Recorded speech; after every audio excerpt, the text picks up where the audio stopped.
Halo, perkenalkan nama saya Michael Lubis dengan NIM 422230143. Sini saya akan menjelaskan tentang Visual Language Model mata kuliah Computer Vision. Pertama, apa itu VLM? VLM atau yang dikenal dengan Visual Language Model merupakan sebuah jenis AI yang dirancang untuk memahami dua jenis informasi sekaligus. Informasi yang dimaksud sini adalah teks dan gambar.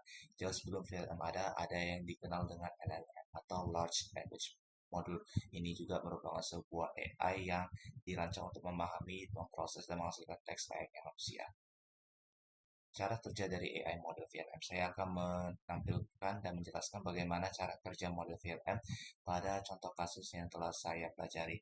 Saya akan menggunakan contoh gazebo.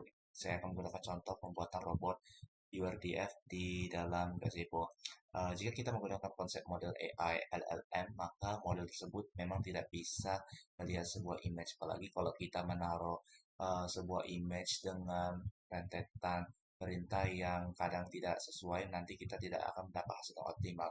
Dengan menggunakan VLM itu sendiri, kita hanya perlu menampilkan sketsa yang telah kita buat dari kertas dan menguploadnya ke dalam AI tools, dan kita menerapkan menulis rentetan perintah yang ingin kita perintahkan. Dan disinilah konsep dari VLM itu sendiri bisa bekerja. Dia bekerja dengan cara melihat korelasi dan mengambil informasi dari gambar dan teks. Peran VLM di AI dan computer vision. Peran penting dari VLM kita itu sendiri dapat kita saksikan dengan pembelajaran di zero shot learning. Zero shot learning ini kalau kita lihat pada computer vision secara tradisional, jika kita ingin membuat AI yang fokusnya untuk mendeteksi sebuah objek baru yang tidak pernah ditangkap sebelumnya, maka kita harus mengumpulkan ribuan foto dari objek yang sama. Dengan menggunakan model VLM itu sendiri, nantinya zero shot learning ini kita cukup mengunggah foto objek saja yang mau kita kenali dan berkait dengan bahasa sehari-hari. Cara kerja dari VLM itu sendiri. Pertama, kita akan melihat dari input gambar dan teks yang kita ambil.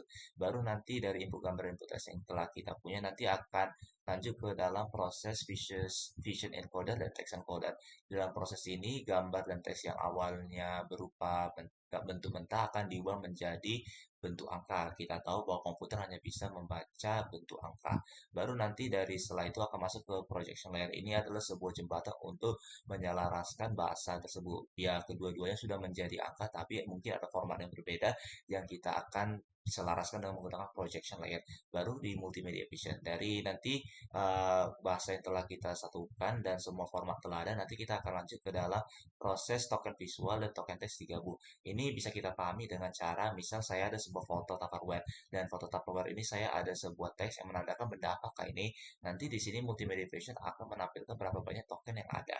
Baru nanti ada VLM brand. Di sini adalah otak bagaimana patch gambar diarahkan ke spesifik prompt. Patch di sini sendiri merupakan sebuah langkah dari gambar. Misal gambar yang kita punya adalah gambar harimau. Nanti gambar harimau akan dibagi-bagi menjadi kotak-kotak kecil, itu yang disebut sebagai patch gambar. Baru yaitu next token prediction.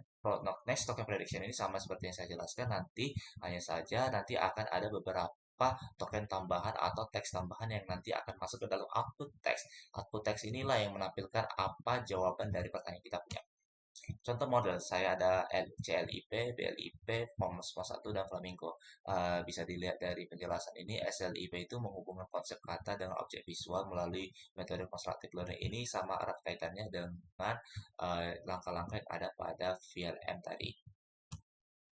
Saya mau ngambil contoh studi kasus captioning otomatis berbasis gambar. Challenges yang didapat yaitu keterbatasan AI konvensional, rawan kesalahan konteks, dan data internet sering bocor. Solusi dari ketiga cara tersebut adalah dengan melakukan pendekatan multimodal VLM, metode generatif mandiri, teknologi bootstrapping. Implementasinya kita bisa menerapkan aksesibilitas digital, manajemen aset e-commerce, dan analisis industri di bidang dan medis.